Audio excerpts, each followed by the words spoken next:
Nicholas Vince here. This week on the Chattering Hour, we are so honoured to be joined by an actress who has an impressive list of genre titles to her name, such as Insidious 1, 2, 3, and 4, Critters, The Grudge, and A Nightmare on Elm Street. In addition, she has over 200 film and TV credits and is a recent Emmy Award winner. Her 45-year career spans stage, screen, and TV from horror to comedy. Up next on the Chattering Hour, the wonderfully talented Lin Shaye.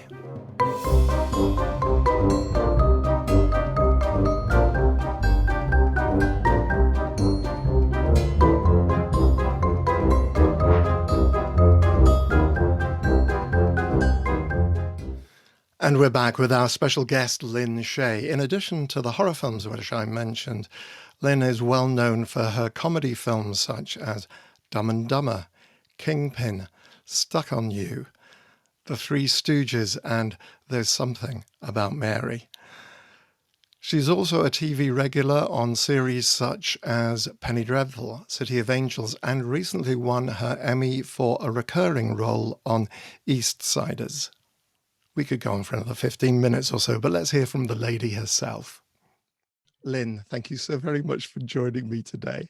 Thank you for asking me. It's a real pleasure to see you again. Thank you. I wanted to take you really right back to the very beginning, if I may. I know you were born in Detroit, is that right? Yep, yeah, Detroit, and you went Michigan. to school at University of Michigan? Yes, correct. Good, my researchers are doing. And then I also, after that, I did go, I actually have a master's degree from Columbia University in theater as well, which I did after college, after Michigan. So I'm a what do you call it? I guess I'm a schooled, a schooled actor, in that way. I'm an academic. You're an academic actor. I was going to ask you, when did the acting bug bite you? Was that at school? When did that happen? I can't really 100% pinpoint it. From as far back as I can think, I love to tell stories and act them out. That was sort of the way I entertained myself when I was little. There were not a lot of kids in the neighborhood, and I used to, this is sort of already a notorious element of my personality, but I used to take all my clothes out of my closet when I was little and try and make up different outfits and play with I'd have whole scenarios between me and my stuffed animals, and I was pretty creative. And my mom, I must say, God bless her, she just let me do whatever, and we'd put everything back at the end. But she was very positive about letting me be on my own to investigate my own imagination. She was really, when I think back, because it was a long time ago, I'm old. But she was a really great mom. She was just and I think that was my beginning of storytelling. Right. And so you mentioned you did the theatre, fine art theatre degree. Was as far as I understand it, no, you were in 1975, you were in Hester Street. Was that your first acting job or just your first film debut? That was my first film thing, because I did, after I finished Columbia, I was in New York City and stayed in New York, and it was really the most wonderful time then. All the off-Broadway theaters were just getting started. There were all these alternative places like Playwrights Horizons and the Chelsea Theater Center and the WPA, and all these little tiny theaters were just popping up all over. And we were always doing new material, and there was sort of a whole community of playwrights, actors, and directors, and I was always doing something, it felt like. So that was really how I mean, so I did only theater. It never occurred to me to do films, ever. It really did not. And I was interested in the acting. I wasn't interested in, sort of the other thing, the exterior stuff. So Joan Micklin Silver, who directed Hester Street, which is a marvelous little film still to this day, I can't remember. I don't know how I connected to her. It might have been through my brother. My big brother, Bob Shaye, started New Line Cinema. in Right. 1968. And I think he knew her and her husband. It might have been through Bob, because Bob was very instrumental. He was the typical big brother that would always introduce me. This is my sister Linda. She wants to be an actress. That's how he would always introduce me. I was always miserable, but unbeknownst to me, he was a terrific support. He would tell, actually, as past this point of Hester Street, but once Bob got New Line going, he would tell his directors, put my sister in your movie. And that was how I got in Nightmare on Elm Street. That was how I got in The Hidden. That was how, and I always thought, oh my God, where did these directors see my work? They didn't. My brother said, put my sister in your movie. And then he would pretend he didn't do it. So I may have met Joan through Bob. And the story goes, it was to play the part of a Polish prostitute. And there was a really nice scene with Stephen Keats, which during the film, what takes place in the 20s in New York, and in the Lower East Side, New York, which was where the Jewish ghetto was really. Right. And I actually think I went in and met her, and then I got the part, and it was actually a very nice scene. And it was with me and Stephen Keats, who played the male lead in it. And the storyline was this Polish prostitute. He comes to visit her, and there's a little monologue she has where she says, the reason he says to her, why do you do this? And she said, because I can earn more money. I can only earn a nickel, doing a sweatshop, which is the only work that was available to women in particular at that time. And I can earn 25 cents, being a prostitute. So it was so it wasn't very, there was nothing particularly tawdry about it, or it was just very informational about that time frame. So anyway, we shot the scene, and I remember I was very excited because they were having their premiere in New York, and I invited my mom and dad to come to New York to see the movie. And I said, Mom, I'm doing, everything is good. I didn't tell her too much about it because I was afraid to tell her, anything. So we get to the scene, and I'm like, my heart is just going a mile a minute. And the scene was cut dramatically. So all pretty much you see is me leaning over. You see my breast, and I'm washing myself, which is what these prostitutes did. They, made themselves as clean as they could. And I say something to him about gringo. I call him a gringo, and it's just kind of, yeah. There's really no scene. So I was I didn't even look at my mom. So my mom she registered nothing. So get to the end of the movie, and now I'm excited because at least I'm going to see my name in the credits. And I remember there was a whole long list of actors. And they scroll all the way down. And at the very bottom, it says Lin Shaye, horror. And my mother, she just never looked at me this whole time. I sincerely remember this. She stood up, and she started marching up the aisle. And I went, Mom, and I kind of went after her. She walked right into the ladies' room and threw up. So that was my entree into the film business. Your poor mother. My poor mom. Here's her daughter. She, with the pink bows in my hair, in my little room with the bows on the wallpaper, and Lin Shaye, whore. And all you see is pardon my expression, my tit. So anyway, so that's show business. Yeah, no, absolutely.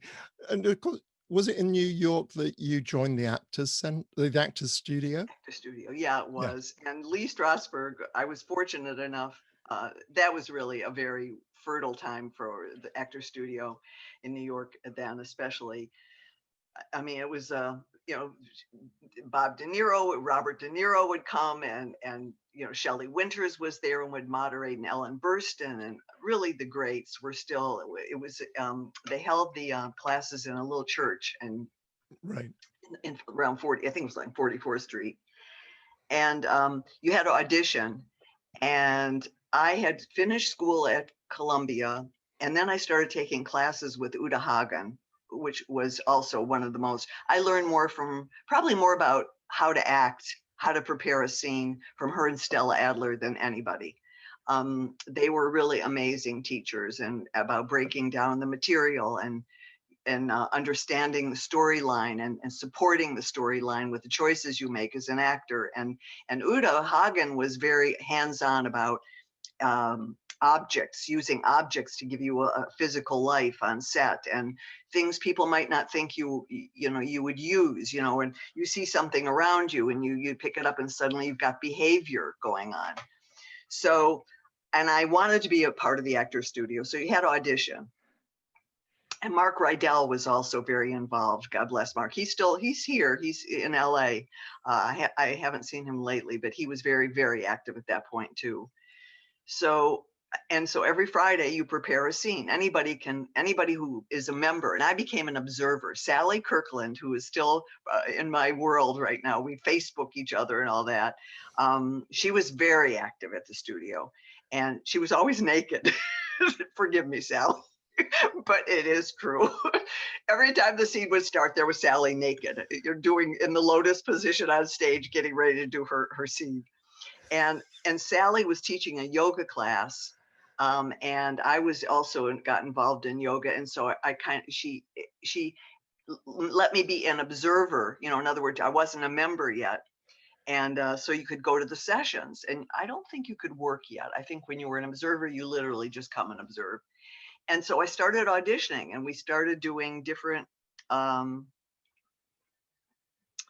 nothing really happened until I came out to Los Angeles, believe it or not.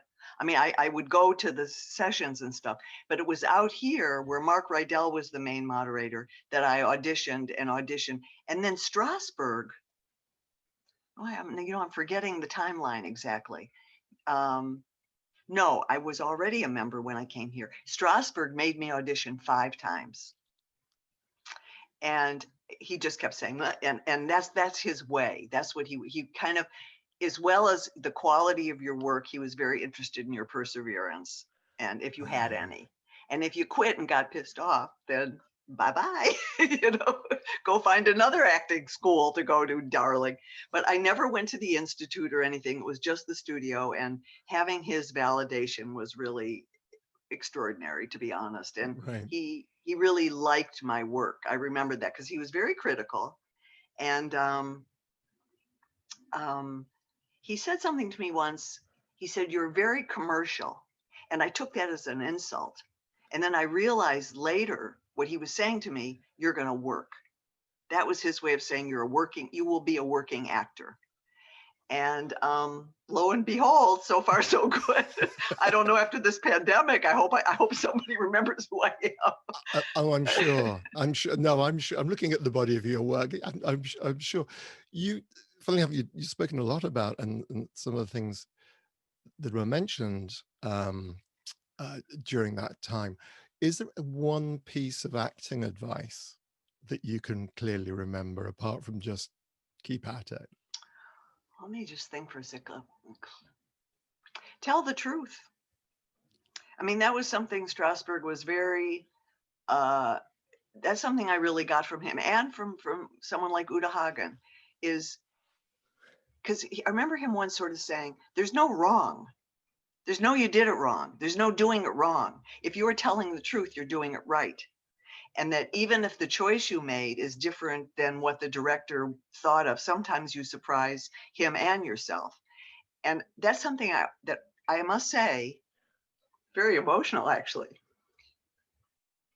clicks in sometimes, where I go, where I let myself, I'll be on in the middle of a scene. Sometimes you're on a trajectory of some sort, and there's that little voice that goes, "You're not," it's sort of censoring where you are because you think you're supposed to be somewhere else.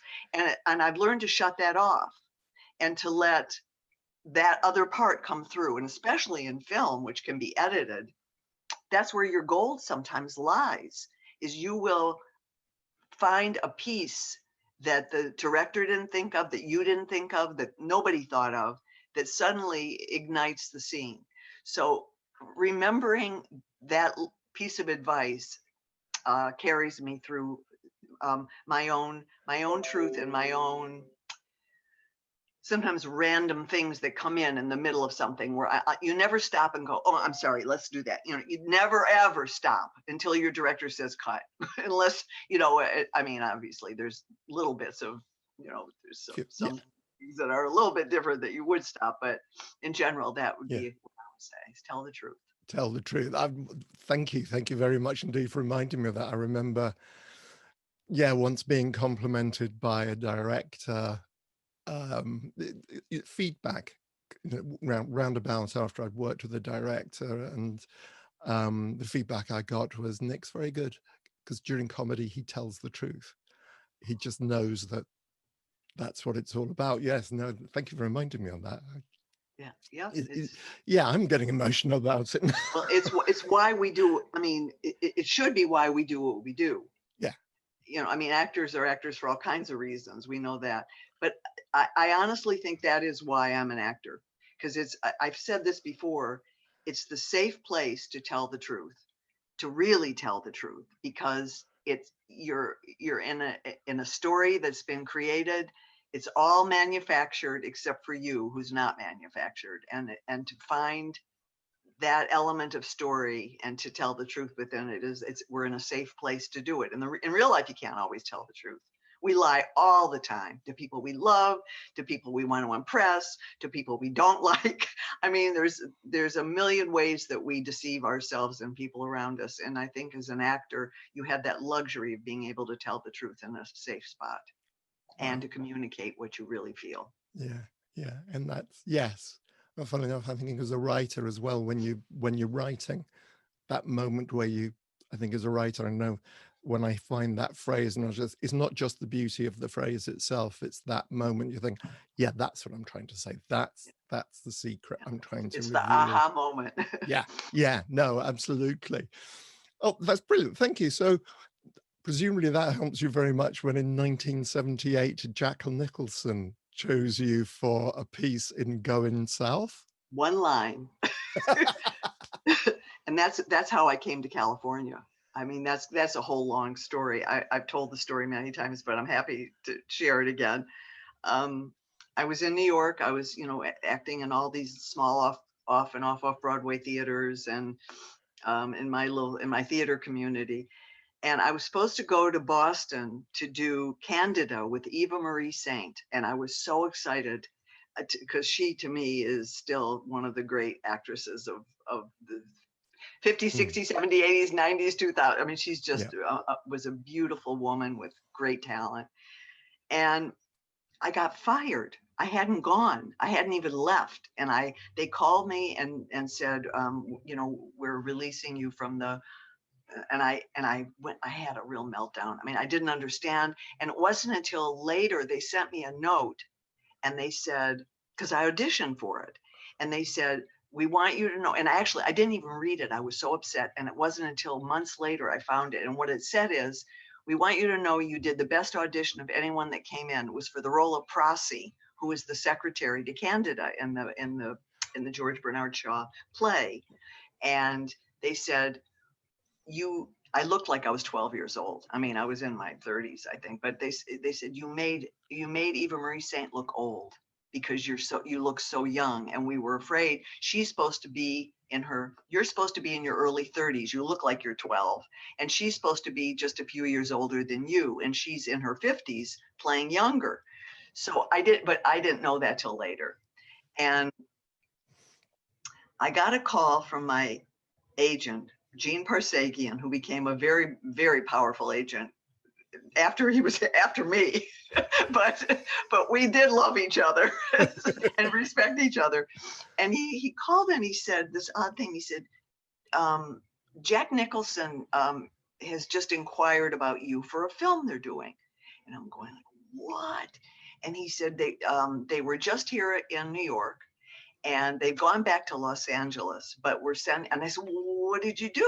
And they said, well, you know, we sent them your picture and resume and blah, blah, blah.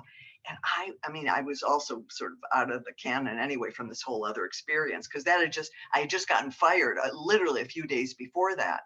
And So I remember running around my little tiny apartment, from one wall to the other, gathering every picture I could find. And dear Mr. And I started writing this note and sending a packet of photos.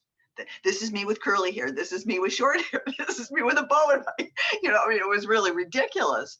And then at the very last second, I wrote a little note. I went and got a card that said the soothsayer on it, and the date was 7777. And I remember I wrote it on the card, and I thought those are big numbers, and sevens have always played a very big part in my life. They really have. Sure. So I wrote this little note, and I said, "Dear Mr. Nicholson, I said, thank you so much for your inquiry. These are some pictures of different photos of me you might be interested in seeing."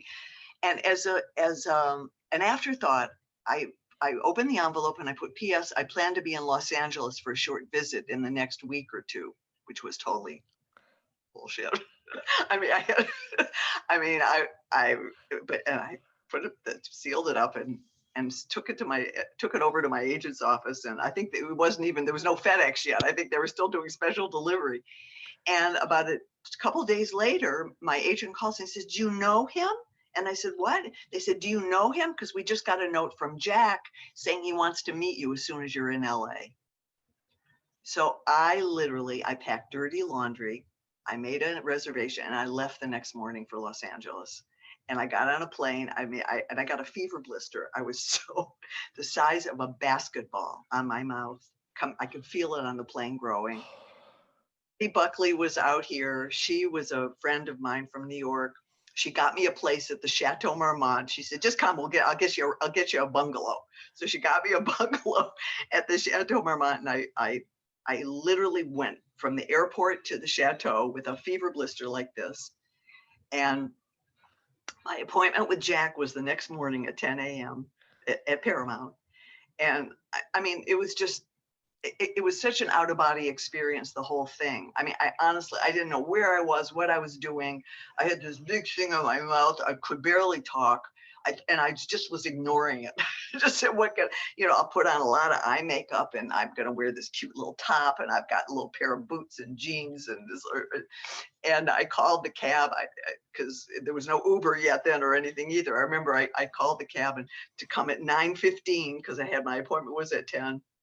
And so I went to Paramount, and the whole thing was so dreamlike. I remember walking into his office, into the bungalow, and Mary Steenburgen had just gotten cast as in Going South.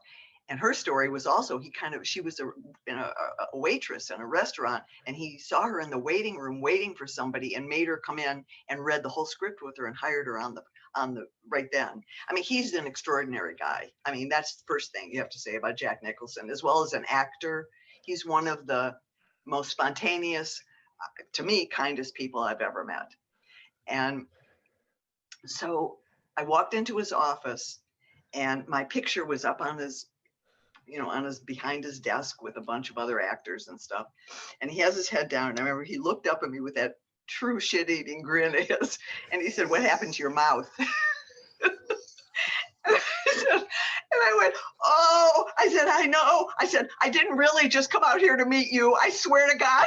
I said, I just still, and he knew 100% what I had done, basically. And so he was just so sweet, and I was in there all for about a minute and a half or 2 minutes. And he said, "Well, these are for some small roles. There's 4 women. There are 4 spinsters, because it's a wonderful movie, Going South. It's a wonderful cowboy, old-fashioned cowboy movie." And he said, "But we could make one a parasol lady. We could have 3 spinsters and a parasol lady." And he kind of looked, he says, "Well, we'll let you know in a few days." And so I said, "Okay." And I walked out, and I thought I had been literally, I didn't know where I was. I had so much adrenaline in my system. I barely could speak.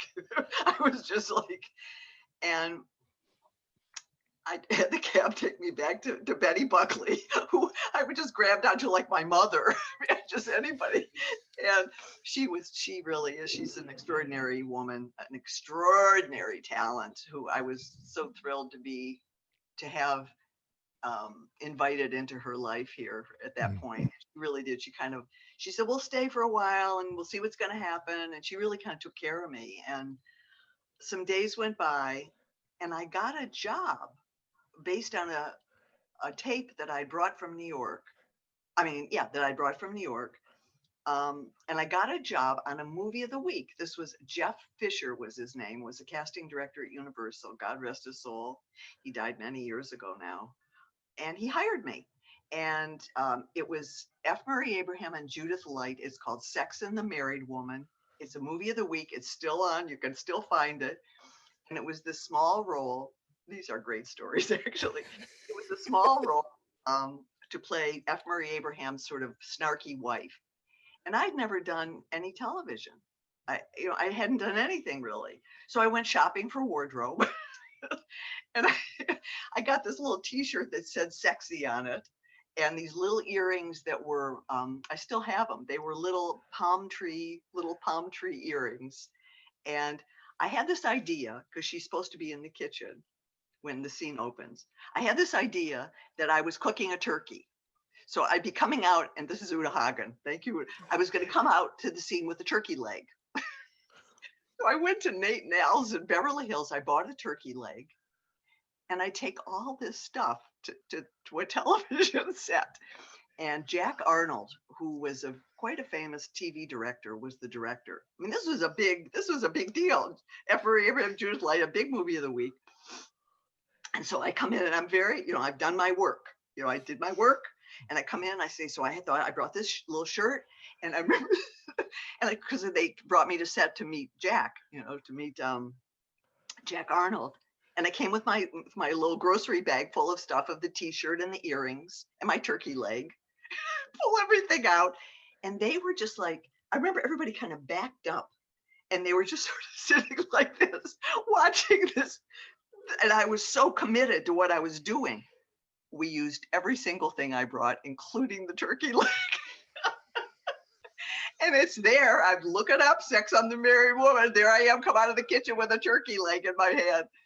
And so that was my entree to LA. And then about a few more days went by and I got it. And I wasn't sure what I was going to do because I didn't, I hadn't heard yet from Mr. Nicholson. And then I got a call from it was from New York, and Gene Parsegian said, they want you in Durango for a part in the film. So they had already left. They had left a week or so before that. And so I flew out to Durango. I was there for 2 weeks. I have one line, and the line is, he ain't for you, Serene. And it was with Anne Ramsey. I don't know, people probably don't know who she is anymore. She was this wonderful character actress that was always soused. I say that with love, Anne, wherever you may be, but because I would have been too, and Mr. Nicholson was so charming and so kind, and it was the 70s, so you can imagine the scene. There definitely was a scene. I wasn't a part of any of that. I was too busy making sure my period hairdo was correct, and what I was gonna. And I was so serious about my work always. And geez, so that's that story. That's how. Wow, that's a I love that. For those who don't know, it's not, for those of people who don't know, you don't normally take your own stuff. I'm surprised the unions let you get away with doing your own costume. Oh, props. they probably didn't. The bottom line was they were also caught off guard because nobody. I also remember once I was doing something talking about union, and I had a hair clip, and I'd left it on the piano, and I was back at the other side of the rehearsal room or something, and I went to go get it. The prop man chased me, grabbed it out of my hand, said, then put it back on the piano, then went to neutral, then went and got the clip and brought it to me. So that's how ridiculous it can get. This, I think they were all so like, whatever, here she is, and this is, and they were all great ideas. They liked it. They liked everything I brought, so, and Wow. it was very, very supportive, I may add. Yeah. moving on slightly, I mean, 1980, you began a working relationship with Walter Hill. You did The Long Riders, Brewster's Millions, God, Extreme Prejudice, Last Man Standing. yeah. He's known for being an actor's director. What was that experience like? He's what I haven't really ever seen him since that period of time. Although it's kind of interesting. I just did a movie called The Grudge, Mm, and oh, I'm just blanking. Nick Pesh, who is the mm, director, yeah. his girlfriend Miranda is Walter Hill's daughter. Oh, So right. I had no idea, and she's just this lovely girl, and Nick is just the best, whatever. And it was the first time, and because I've never really seen Walter since then. And I said, oh my God, he was so nice to me. And she said, he talks about, you're disgust, he hasn't forgotten who you are, or whatever. And in the way that happened, I really do have all these stories. If I'm talking too much, please let me know. Okay. No, not in the Um, slightest. As long as you're happy, I'm happy. no, this is kind of fun because I have nothing else to do right now but think about myself. Anyway, okay, Yeah. so James Keach, the Keach brothers, there's Stacy and James, and I haven't seen them forever. James, we were friends in New York. Actually, this is another piece of information. We did The Tempest. It was the only Shakespeare play I've ever done in my life. I played Ariel, the little sprite, and I was doing somersaults off of things, whatever. And Miranda was Sally Kirkland, and Caliban and Ferdinand was played by James Keach. And he did like back to back, that was like the whole fun part, that he was playing two different characters. And so that was where I met James Keach. And as I said, Sally and I are still friends. So I lost my train of thought. So Yeah, so we were talking Wa- about Walter Hill. Walter Hill. Okay, Yeah. so James was going to be in the Long Riders. Because it was about the series of brothers. So James and Stacy were in the Long Riders, and I think I don't know how I was talking to him, but I knew that they were doing this cowboy movie, and I love horses and blah blah blah. So I said, so I thought I was going to, he said, well, I could set you up with a meeting to meet Walter. And I said, oh my God, that would be so great. So I do remember I had this little black t-shirt with a big tiger on it. And I had cut off jeans and cowboy boots. And here I come in my little shorts going to Burbank Studios. I really did have a lot of chutzpah, I guess. But I never thought about it like that. It's just like, well, okay, this is what I'm going to do now. Yeah. So I put on my little t-shirt, and I looked cute. I was cute then. and I just remember Walter, I walked in, marched into his office with my little t-shirt tied around my cut-off jeans and my cowboy boots. And he ended up giving me, I also played a prostitute. And I seem to have a lot of roles where I play prostitutes. And it's a very small scene, but it was really fun. I remember I'm dancing with Randy Quaid, who was Oh, also, the wow. Quaid brothers were in it. And this was when Randy was a wonderful, Randy was in Kingpin, Mm. he was a fantastic actor. And so they, because the thing about the Long Riders, there was a series of real brothers. There were the Keach brothers, I think the Carradines, and the Quaids. It was the three Wow. set of brothers. Wow. And so and it's just this really sweet moment where I'm dancing with him. And I remember and I am a prostitute, but prostitute, that was a very qualified profession in those days. It was like, you could make 25 cents instead of a nickel, that kind of thing. So anyway, and I just kind of hit it off with Walter. I liked him, so he was so nice to me, and was always very professional, and just, but he was always bemused, I think, a little bit by me when I would show up, because I never really realized that about myself. And I don't know if I have that anymore, to be honest. I think you lose a little bit of it as you get a little more jaded about life in general, and little more worried about yourself and how you come off to people, although I've never worried too much about that. Probably I should more than I do. But I had kind of that thing where it was just forward motion. And I think Mhm. people, and I never came out here to be a movie star. I came out here because Jack Nicholson invited, he was like, my agenda is really extremely pure and not manipulative. I have none of that. What's this going to get me, and how am I going to get there from here? And who do I have to meet to talk to? I don't have any of that. And maybe I would have done even better if I had, but I don't think so. I love. Here I go again. It's the pandemic. I can cry. I love our life, and I think it's really shorter than we think. And it is important to tell the truth. That would be my Mm, message, mm, because you have nothing else. And people will respond to you for that, and will respect you for that, and will love you for that. mm, mm, And I feel I've brought that to my work. I don't think I have any enemies in this business. I mean, because sometimes I wonder, I go, what do they say behind my back?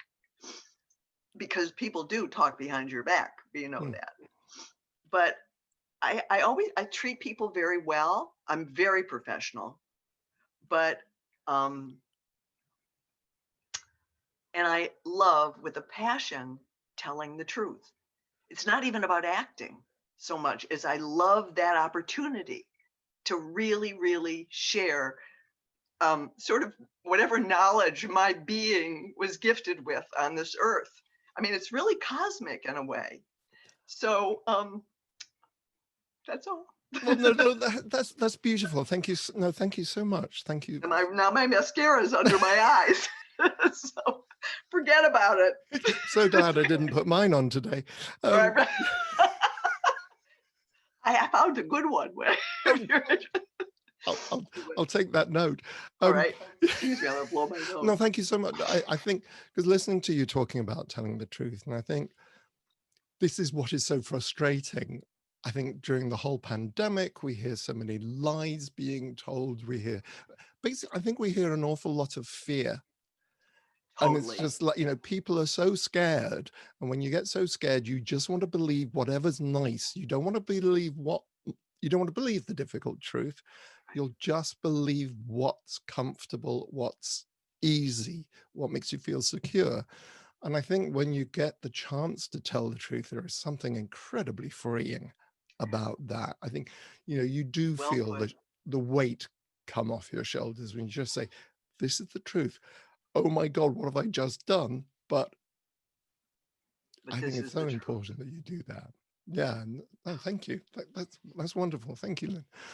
Um, I will bring you back, if I may, though, to kind of the business and another aspect of your career, but kind of not another aspect of your career, the Farrelly Brothers, because you've done Dumb and Dumberer and Kingpin, which you referred to, something about Mary, Stuck on Me, Myself and Irene, The Three Stooges, etc.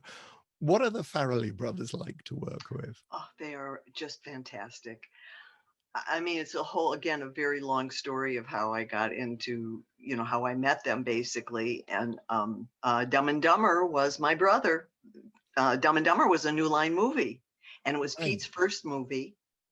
And I thought, I mean, I had, I knew nothing about them at all. And Bob said, is there a role for my sister in this movie? I mean, he really, and I remember getting a call from Rick Montgomery, who was their casting director. And I was so still naive about my brother, because he was always so mean to me. And he still is a Brother, little yeah. bit mean, still a little bit mean. He's just driving the knife in every once in a while. Um, it's part of family dynamics. Every But family. I've got two um, brothers. I know. Yeah. you know the story. Yeah. Yeah. But so I get a call from Rick Montgomery saying there's a role in this movie, that's called Dumb and Dumber, that Pete Farrelly, blah blah blah. It's going to be shooting. I think they shot it in Providence, which is where the boys are from. Right. And it was this character, Mrs. Nugaborn, and it was one scene, and it was with Jeff Daniels. I was very excited, and I thought again, oh my God, I wonder where they saw my work. It's like where they saw my work as their producer said, put my sister in your movie. So long story short, I did my work on Mrs. Neugebauer. She's a dog. She has dogs and she's going to a dog show. She's taking her poodles to a dog show. And how people, so I started thinking, so people, how do they look? They look like their dogs. So I remember I asked hair and makeup. I said, make me a poodle pom pom, and do all this in little tiny curls in the front of my hair. And I had this houndtooth coat. I mean, I was doing everything I could to sort of figure out something that would be correct for the storyline and for this woman. And I said to Pete at the end, I said, it says she opens because the gimmick is Jeff Daniels has the dog mobile and he takes her dogs and they get covered with mustard and ketchup right before the show. And she screams, she opens the van and there's the dogs and she screams. So I said, what if instead of screaming, she whimpers like a dog?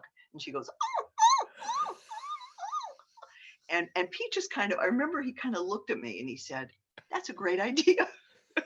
And then like everybody was sort of, I could sort of feel everybody kind of tune in to this wasn't just Bobby's sister, that I had an idea for one little moment in the movie that was maybe going to be funny,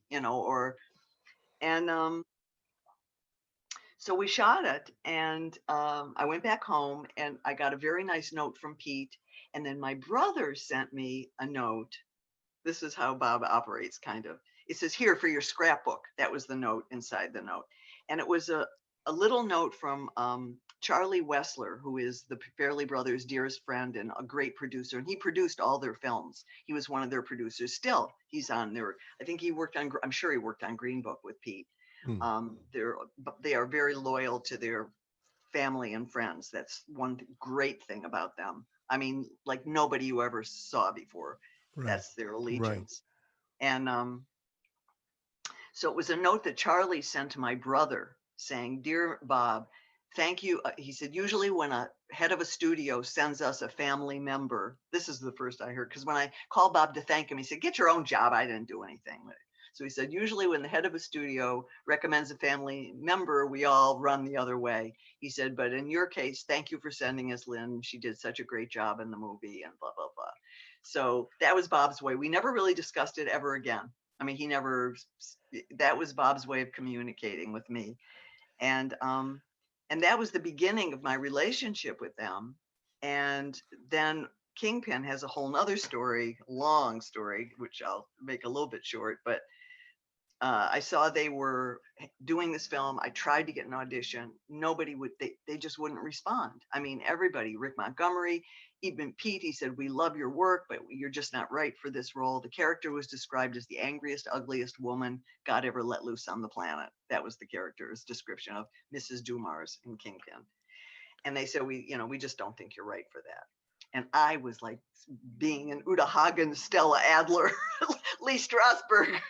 Are you kidding me? That's meat and potatoes for years to play that role. So I was really depressed, and my agent had just died, and I was crying. I was going to have a meeting with another agent, and they canceled. And I remember sitting at our dining room table, and my ex-husband at the time, I have him to thank for many, many things, and this was one of them. And he said, what's the matter with you? And I said, everybody's dead. And he said, they're all dead, everybody, and I can't get an audition, and they're starting the movie. And I had worked out that character on the floor of my bedroom over 6 weeks, complete with wardrobe. I bought that little, Pete called it my clown suit. I bought the clown suit at a thrift store on Melrose, and I did the thing with the horrible hair and the terrible teeth and the fingernails, and I had eyelashes coming out of my nose, like nose hairs. And I had really built this whole image of the angriest, ugliest woman I could think of. And I said, nobody cares because they don't want to see it. And Clayton said, Clayton was my husband at the time. He said, why don't you just call up one of the producers you met on Dumb and Dumber? They'll remember you. And so there was one, Steve Stabler, who to this day, I got to try to find him during this stupid pandemic. But I called him up. He answered his phone, because Clayton says after lunch, they'll all be in their office, so, and he said, oh, I know, Lynn, we got your messages and, we love your work, but we just don't think you're right for this. And I said, I said, Steve, I worked out this whole character. And, and he said, oh, he said, well, okay, well, I'll bring you in. So 2 days later, I dress up 100%. Here, wait a minute, I want to see her. She remains on my desk. There she is. I still love her. I really do. I love her. She will always be in my heart. So there she was in the little clown suit with the cigarette hanging out of my mouth and the filthy face and hair. And I drove to Santa Monica to the office where the audition was. And I remember I walked in the room and first I was sitting and I was at my time. I got there right on time. And Rick Montgomery kept walking by me. And I finally said, Rick, I said, I was supposed to, I had like a 10:30 appointment. And he looked, he said, Lynn? I said, yeah. He said, oh my God, I thought you were a homeless woman off of the street. We were going to call the cops. So anyway, so he brought me in and they fell on the floor. I mean, Pete and they were all in there, all the honchos, the Farrelly brother honchos. And I got the job.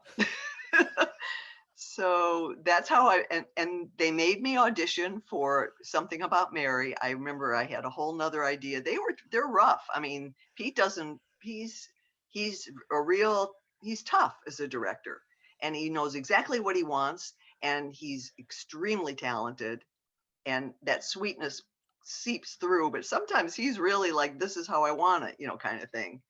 And there's no improvisation. All those lines in Kingpin were written by Pete Farrelly, including Pump and Dump. So,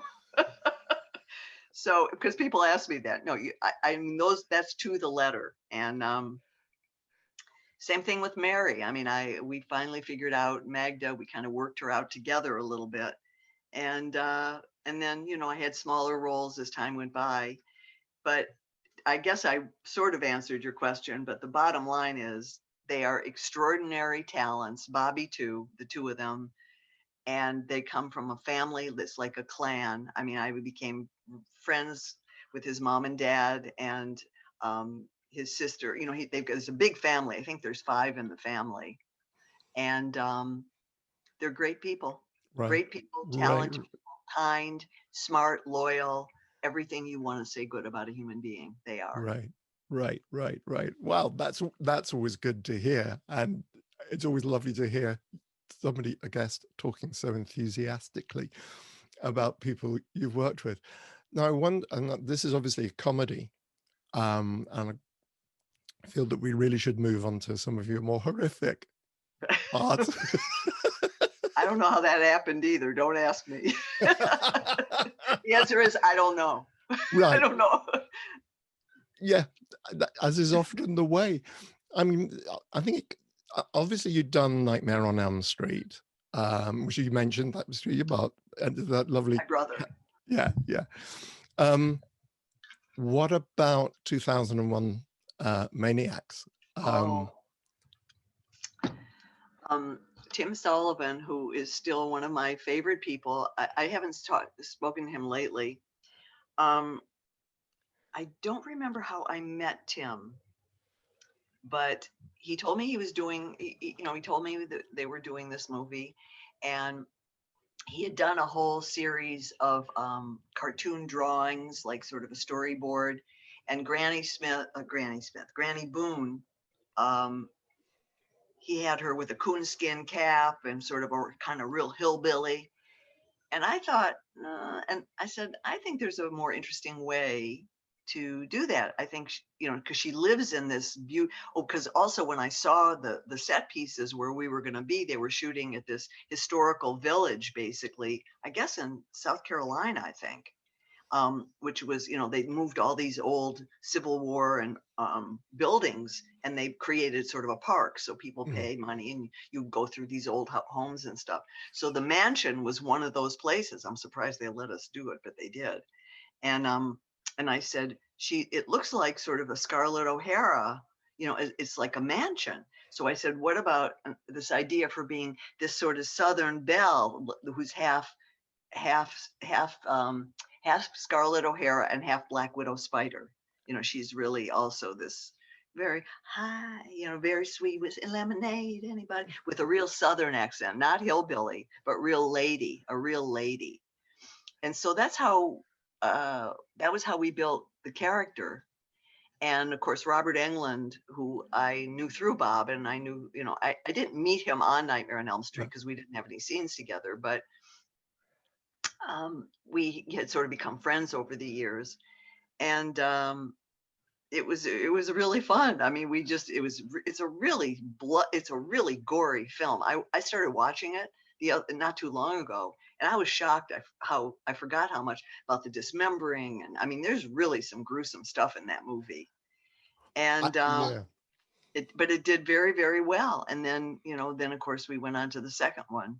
And Tim has, remained. I've been in several movies he did. I also was in another movie called Driftwood he made, and he's a very private guy. He kind of goes off and does his own. He's in his own world and does his own thing. So I haven't seen him for a while. Of course, I adore him and wish him well. And those movies have still garner, all kinds of fans, and people love them. So Right. I'm glad. I love Granny Boone. She's a great character. Yeah, and terrifying completely. She is terrible. Ricky on a stick. That was my idea. I mean, I'm licking the I know. I don't know where I get some of that, but whatever. You say it's telling the truth. What, and I think the other thing, of course, the other series of films that you are known for is Insidious.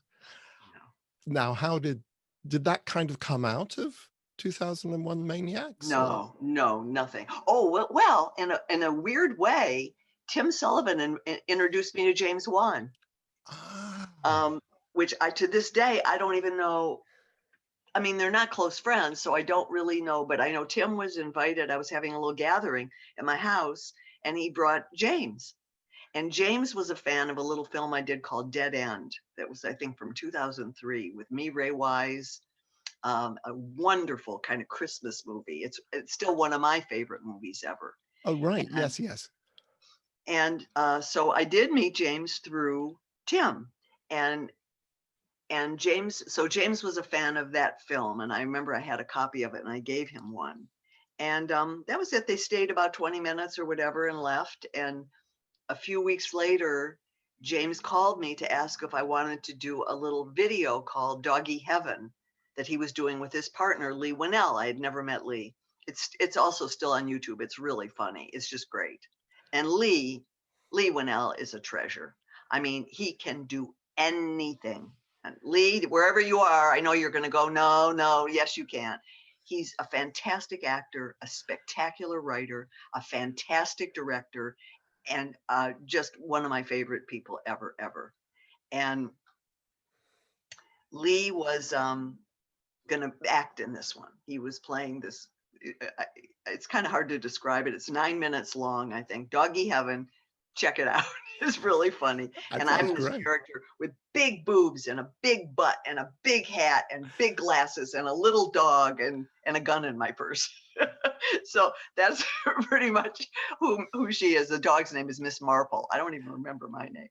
But and so we shot it. I think it was either a day or two. It was that's also where I met Mike Mendez, who's become a very close friend of mine and who produced this for James. He and James have been friends for a while. So everything sort of builds on itself. There's sort of this layer effect, like a muffin. It keeps getting kind of bigger and bigger, flaky muffin. But and then not long after that, James called me up again and he said, my partner Lee and I have this script. We're not sure the name yet. It might be called The Further. We don't know what it's called. And there's a role of a psychic. Would you be interested in reading it? So he said, I have offers out to Patrick Wilson and Rose Byrne. I don't know, what they're going to be doing, but I just let you know that we just put offers out to them. So I said, sure, I would love to read it. So I read it, and I read it in bed. I remember it was late, and it freaked me out and it wasn't like written scary, but there was something about it that was really scary. And I remember I took it downstairs and put it in the closet downstairs. I didn't want to sleep with it by my bed. And I called James the next day and I said, I would love to be. And I just remember Elise talked a lot. That was the other thing. I wasn't really sure what she was talking about, to be honest, because it was all about the further. What, I don't know. There's things and there's demons and entities and there's all this these characters that I hadn't really wrapped my head around. And then he said, and guess what? He said, Patrick and Rose have both accepted right away. They accepted the roles. And he said, so we're gonna shoot. And he said, we'll probably, start in a few weeks. So that was the beginning of Insidious. And I remember James saying to me, gee, he said, I wonder if there'll be another one ever. And he said, because maybe we shouldn't kill you at the end. I said, nah, whatever, don't worry about it. just tell your story, whatever. And meanwhile, that choking scene is one of the scariest. I've watched it and it scares me to watch it. I remember because Patrick is a skilled, fabulous director and actor and person and all those things, and very controlled. He knows what he's doing. He's not one of these hysterical people. But I had like a necklace of bruise marks where he was, because they don't really go here because then he would really kill me. Yeah, like here, but there was like literally, I looked like I had pearls of bruises all around my neck after we shot that scene and stuff. And it looks like there's going to be a fifth Insidious. Oh, it's wow. been announced, so I can say it. I don't know anything really about it. I don't know. I know Elise is now truly in the further. We've finished my story. They became the character gratefully became very, very popular, which I still don't quite understand why. People ask me that question. Why do you think? Because, she's sort of a middle-aged, not particularly attractive woman who, what is it about her that people like? And the closest thing I could come up with is that she's a giver and not a taker. And that we live in that inadvertently, we're such a selfish animal right now in particular. It's all about me, me, me, me, me. And there's something sort of, there's an innuendo that Elise is totally not that person. It's not iPhone. It's about you. She's all about you, not about herself. And there's something very penetrating about that in a character, I think. And I'm wondering if that has something to do with her appeal.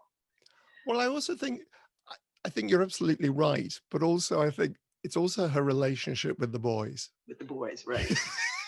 It's just that was skillfully. I mean, Lee and Angus are, they really are. People said, we could do a spinoff of the three of us. I don't think that'll ever happen. Everybody's moved on. But I agree with you. I think that the comic relief that they, and the son, the sort of innuendo, the humor that's couched in this company of people who help other people, it's really, it was brilliantly conceived, I think. Really, really brilliant. Yeah. So well, I was going to say, well, I'm really glad to hear there was a fifth, because I've been watching them over this last week and just thought, oh wow, this is absolutely fascinating, as I love the. They're a wonderful series. Yeah. And I have James and Lee to thank for that. I don't think Lee's going to be a part. It's going to be a whole different storyline. Right. It's going to be very different than people are expecting, I think. And I don't know, as I said, I'm in the dark. I haven't seen a script or anything. And I'm assuming it's not, this one is, it's been about Elise. We're done with Elise. Elise is now, somewhere commenting on the world. That's what I feel about her character. Will probably participate in some way in that way. Maybe, and maybe not, maybe, who knows? Who knows? So, but I do know people, it's, I don't know when it's going to happen or anything about it really, but Patrick Wilson is going to direct it though. So that's going to be great. Oh, wow. And I'm pretty sure, I hope I'm not speaking, but it was in the trades. So I'm. Oh, right. If it's in the trades, I think we're okay. I think we're good. Yeah. Well, if that changes, if you happen to know, let me know before we broadcast, and I'll edit out. I've had to do that already with one of the episodes. Somebody's like, something's really changed about something that happened. The last thing I wanted to ask you before we move on to the luggage shift Well, actually, no, there are two things I want to talk about before we move on, because we're running out of time. It's been so much fun. Room for Rent. Now, this was what you filmed a couple of years ago now, but Yes, it was a couple of, yes, crazy. 2018? Yeah, Yeah. yeah, 2 or 3, it's 2 years, 2.5 years, 3 years maybe. That's one of my favorite films I've ever done. I love this character. Tommy Stovall and I had done a couple other films together. He's a very interesting guy. They lived in Sedona, Arizona. I think they just moved to Phoenix, but he's not on anybody's radar. You know, he is not playing. He every once in a while will come up with a story. And there were 2 other films I did. One was called Sedona, that Francis Fisher stars in. That was actually a wonderful little movie. And we've stayed in touch. And he sent me the script some years ago. It was probably about 5 years ago, and I didn't like it. I was in the middle of doing something else, and it just didn't strike me in any way. And then he sent it again. He said, "Remember that script? We've changed it a little." And I reread it, and I thought, there's something here, but it's supposed to be about a psycho. You know, it starts out, and I said, they've made that movie. I said, what about changing the core of it? That maybe this is just a woman who's been sort of kept disenfranchised by her husband, who you never meet, but you just hear about over the years, and that suddenly he's dead and she's left with no life. She doesn't know how to navigate life. She's never had to do it. He's kept her pretty much in the kitchen, you know. And there's that one little passage we added in about, you know, doing his laundry and doing his thing while he's out screwing other women, you know, she learns, she has to learn how to enter society. And so and I thought it was just a great idea. And Tommy really, and so the 2 of us really filled out the script. I mean, I had quite a bit to do with this, a lot with the character, with shaping the character, and with dialogue as well. I mean, there is a writer to the script who gave us a wonderful framework, but it's not the script. It's a different story than basically what was there. Right. And I love it. It's still on Amazon Prime. And I love this character, and I think anybody that's watching, especially if you have watched everything else that's been out already, check it out. It's called Room for Rent. Seriously, check it out. I mean, there are moments in it. I think it's there's no spoilers whatsoever in this. It's where she takes the ex-husband's Fred, takes his porn stash from the bottom of the bureau drawer and puts his ashes in it.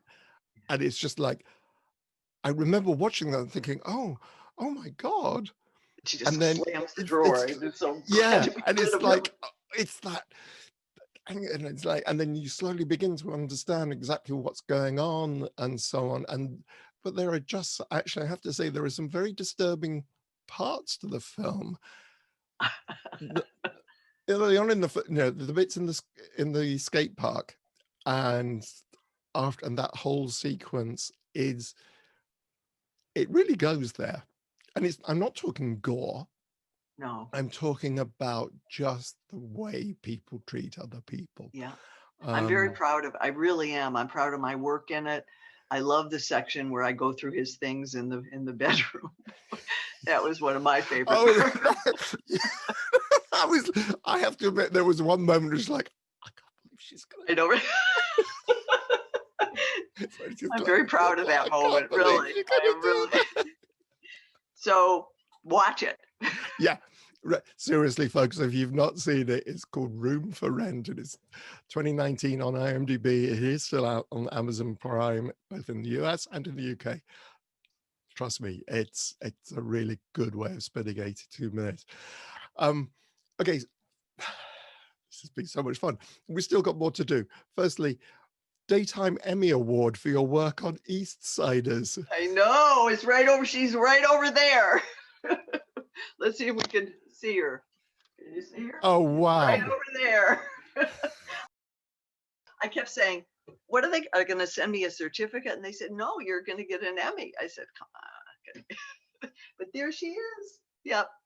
And it's a wonderful series that was picked up. Oh gosh, Kit Williamson is it was his deal. I mean, he was the producer and stars in it.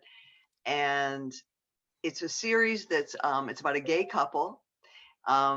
It's a wonderful it's a wonderful story. And it started out, I think, just as a YouTube thing. And then eventually it got bought by Netflix. And there basically were 4 seasons of the East Siders. And this was the last season, the final season.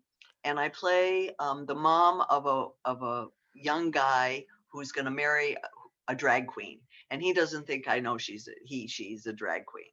And it was just it was very low key. And I was really flattered and very surprised. I mean, that people acknowledged it. Um, and I'm very proud of it. I mean, it's a really wonderful series. Also, it's another thing to check out if you are so inclined. You know, you have Right. nothing else to watch for a while. But yeah, so there it is. I mean, it's a little bit. I don't know. I get a little bit kind of. I feel. I mean, do I feel like I deserve it? I don't know. I don't know if I deserve. I don't like to think like that. I don't think I deserve anything. I think we all work hard. And again, if our impulses are to express the truth and to try and educate people about something that maybe you feel you know something about, that maybe they could use a little coaching on, or whatever it is that makes people communicate through art. I mean, that's what all artists do, Yeah. and we are all artists. So Yeah. I feel very flattered, I guess is the right word to say, that I was acknowledged. And yeah, so just it's very hard to, when you I've never got an Emmy or anything major like that, but even the awards that I've received, I remember the feeling is just like, oh wow, thank you Wow, so much. exactly. I know, and Yeah, it's a little bit embarraing it almost. is. I Yeah, feel it's it. I deeply don't quite know embarrassing. how to say Yeah, thank what do you you for that. mean me? Yeah, Are right, you really. mad? What did I do? You sure? But Really? actually, which takes me right back to when I was like 18 and leaving school. I remember one of the final um, assemblies that were given by our house mistress, and she said, "You have to learn to take a compliment." Yeah, yeah, And I thought, yeah, it's actually really important skill to have, because if you don't learn to take a compliment, you're actually saying to the person who's trying to compliment me, you're an idiot because you yeah, think I'm good. And that's not healthy. That's not, yeah. it is hard. It is embarrassing. But I think sometimes, whoops, he says, knocking his microphone. You just have to learn to enjoy, we all just have to enjoy these things when they come, don't we? Oh, totally. And I Yeah. mean, again, just to say thank you, it's Mm, really, um, I'm always afraid. I have a lot of fear. I'm always, truly, I mean, I'm always scared when I start a project, and um, it's quite a process. I mean, there's this yeah. Sorry. folding. Yeah, no, I understand that. Sorry, I wasn't doubting the fact that you feel No, fear, because I no. think we all do. And I think actors particularly, every single time you feel, okay, well, this is the one where I fail. This is, yeah, looks, we all have that little voice at the back of my mind. But yeah, well, again, congratulations on that. And I'd just like to finish, if I may, with this little segment, which I refer to as the luggage in the crypt. This idea, the whole idea, I love the Egyptian idea that you take stuff for your next, the crypt is just the stepping stone to wherever we're going to end up. What would you take? So if I asked you what film might you take? What thing would I take? Which An film? object. Oh, film would I take? Which film, sorry. Kingpin. Cool. I think that's one of the funniest films ever made. I mean, in every way, I just think it's so it's so it's so offbeat, and really it's like so off center is a better word. And I think Woody Harrelson and Bill Murray, it's two of the funniest things they've ever done. And people don't really acknowledge, a lot of people have never seen Kingpin because it was very under the radar. I mean, it didn't even, it did terrible when it first opened. It didn't make a penny. I just think it's one of my favorite, it's certainly the story for me of my success with that Right. is seminal too. It's a real high point in terms of my creativity Right. and Right. in Right. terms of my endurance and in terms of my uh, love for what I do, for the dismissive element of looking how I'm supposed to look or be, that I really dove into the center of who I thought this woman could be. And people love her and are terrified by her. And I love that. So I think I would take her. Right. Okay.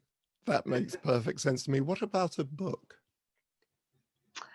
Oh, I'm such a terrible reader. I don't read.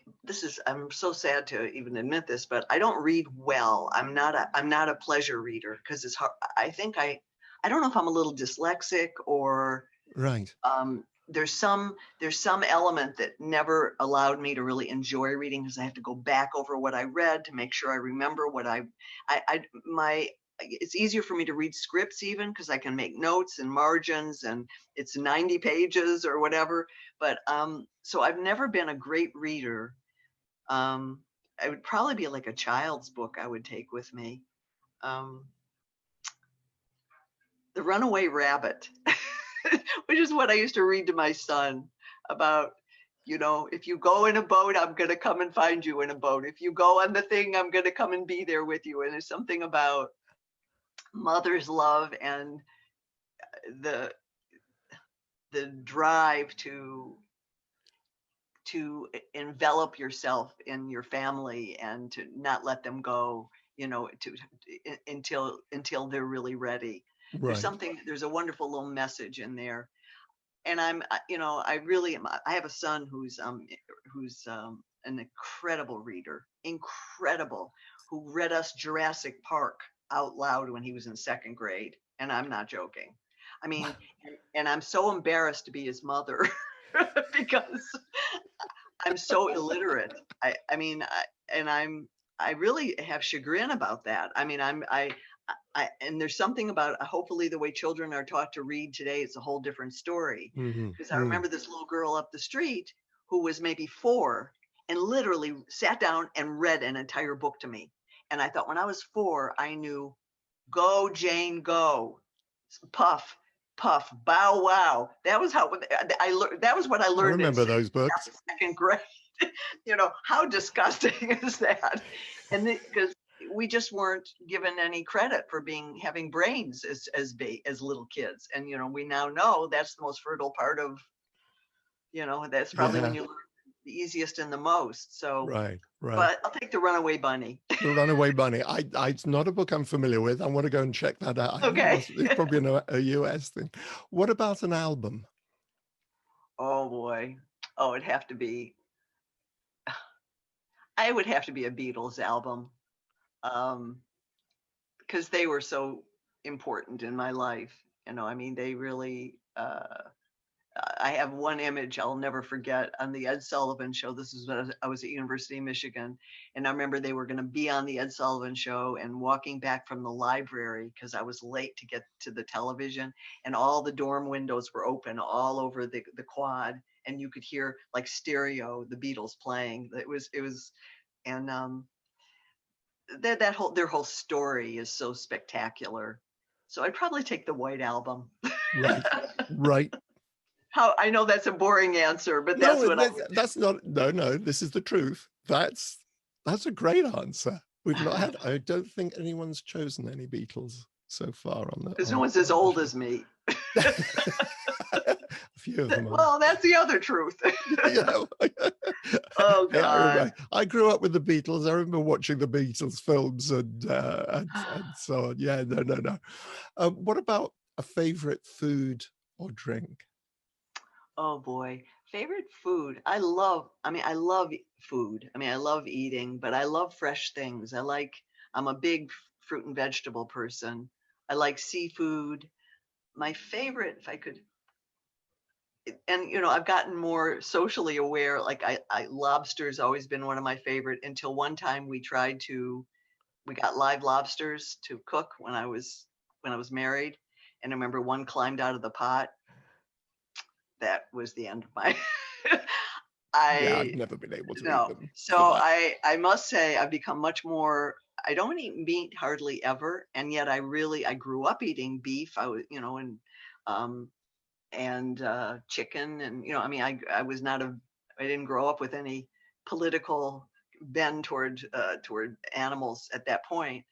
I feel it more now, and I think also because we know farming is so awful. I mean, it's Mm, not done like it isn't like in Michigan where you'd see the cows, 4 cows in the grass eating their thing and whatever. So I guess what's my very favorite food? Geez, if it's really good, believe it or not, I love romaine lettuce, but like baby romaine, because it's got real flavor. And there's something about the ground. I feel like I like feeling connected. I like feeling connected to the earth. So right, I love fresh, like fresh vegetables, right, really fresh vegetables, right. much more than beef or chicken or seafood even, or um, and I like spaghetti, not pasta. I like spaghetti. A big bowl of spaghetti is good with a little bit That of is lemon, garlic, and olive oil, and I'm right, good. right, right. That and fresh vegetables, and that's my dinner.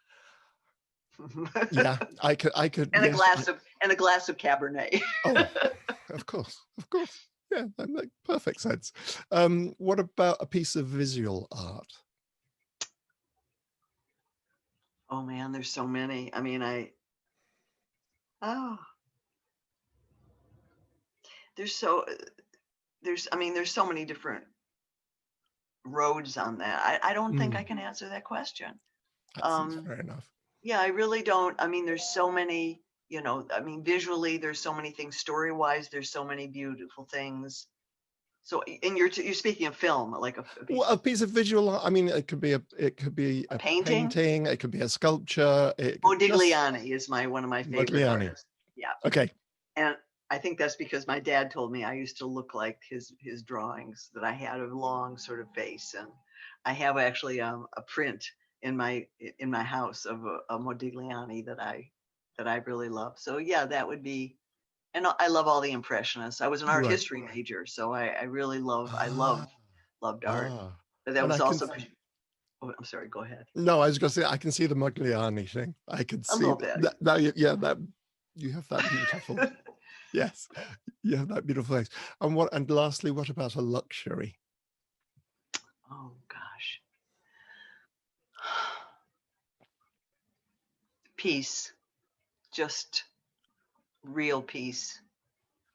Content with myself. Health. Good health is truly all that is important. I honestly feel that way. Mm, And anything that goes little thing, like I've had this little thing going on with my behind my knee. I don't. It just hurts, and you go, that sucks.